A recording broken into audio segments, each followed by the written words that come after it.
महाराष्ट्रामध्ये थंड हवेच्या ठिकाणांपैकी एक असलेलं प्रमुख ठिकाण म्हणजे भीमाशंकर.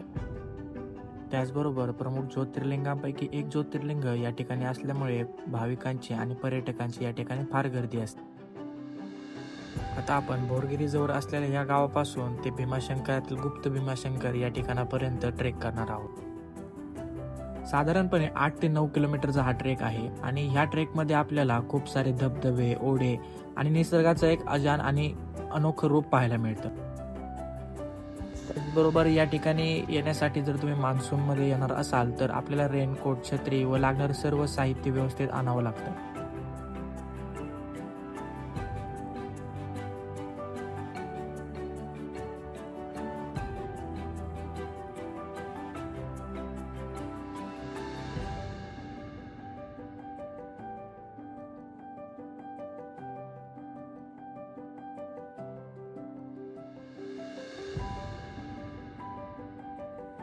पावसाचं प्रमाण जास्त असल्यामुळे या ठिकाणचा पूर्ण ट्रेक हा स्लिपरी होऊन जातो. त्यामुळे ट्रेक करताना आपल्याला आवश्यक ती काळजी घ्यावी लागते.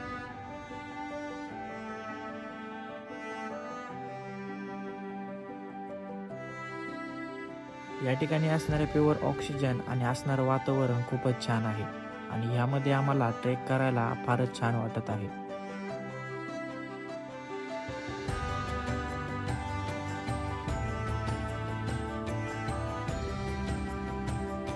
वाहत्या पाण्यामुळे आणि खडकांमुळे या ठिकाणी खेकड्यांचं प्रमाण देखील फार आहे आणि जागोजागी तुम्हाला असे छोटे मोठे खेकडे पाहायला मिळतील.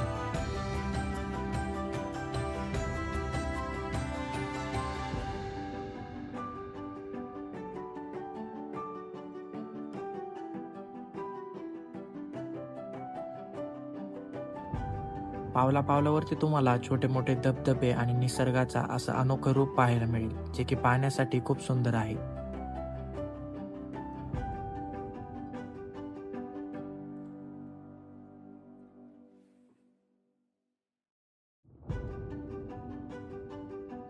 अशा प्रकारच्या छोट्या किंवा मोठ्या धबधब्यावरती जाणं रिस्की असू शकतं, त्यामुळे प्रत्येक पावलावरती आपल्याला काळजी घ्यावी लागते.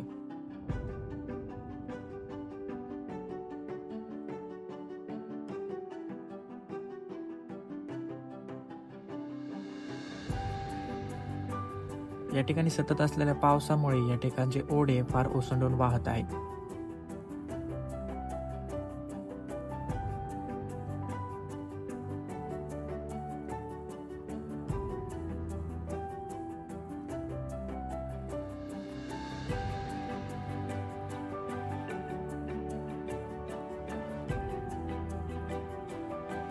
अशा प्रकारच्या जंगलातून जाण्यासाठी आपल्याला एक वाटाड्या किंवा गाईडची गरज लागते, कारण तो प्रत्येक पावलावरती एक नवीन वाट या ठिकाणी फुलत असते. आता इथून दोन रस्ते पडतात. एक रस्ता या ठिकाणी आपण आलो तो आणि दुसरा रस्ता त्या ठिकाणी भीमाशंकर पर्यंत जातो आणि हा रस्ता चालला आहे गुप्त भीमाशंकर पर्यंत.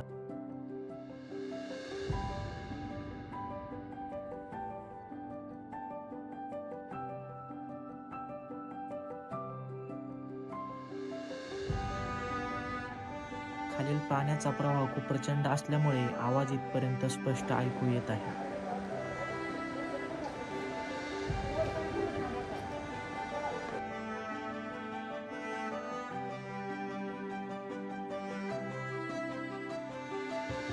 विकेंड्सला या ठिकाणी गर्दी फार असते, कारण या ठिकाणी येणाऱ्या पर्यटकांची संख्या देखील खूप असते.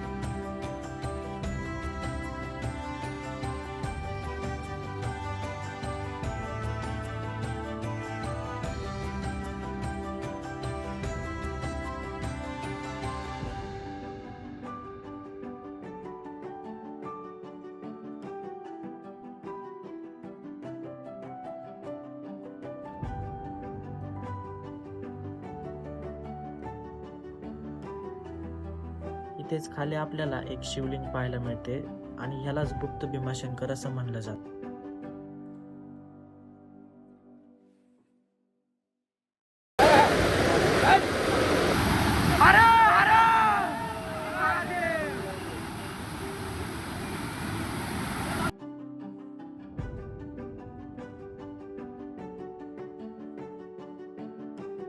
अशा प्रकारे आपला आजचा ट्रेक संपला.